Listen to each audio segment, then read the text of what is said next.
सगळे राजकीय पक्ष छत्रपती शिवरायांची जयंती असेल किंवा अन्य महापुरुषांच्या जयंती असतील त्या जोरात साजऱ्या करायला लागले आजकाल. चांगली गोष्ट, काय वाईट आहे? मी काही ठिकाणी असं बघितलंय की जिथे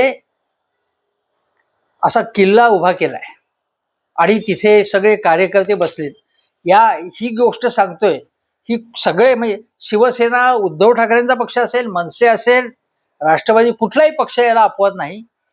तिथे कार्यकर्ते तिथे बसून मोठ्यांनी फक्त गाणी लावायची, आचकट बिचकट बोलायचं, येणाऱ्या जाण्यांच्या टिंगला करायच्या किंवा थुंकत राहायचं रस्त्यावरती, रस्ता अडवायचा, मध्येच उभा राहायचं, कुचाळक्या करायच्या.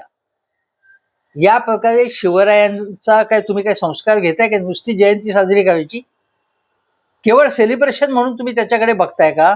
याच्यामध्ये सगळ्या पक्षाचे, महाराष्ट्र नवनिर्माण सेनेचे काही लोक मी असे बघितलेत, शिवसेनेचेही पाहिलेले, त्यात मी राजकारण आणत नाही, पण हा कुठला संस्कार आहे? हा राजकारणातले लोक असे का वागतात हा प्रश्न आहे ना.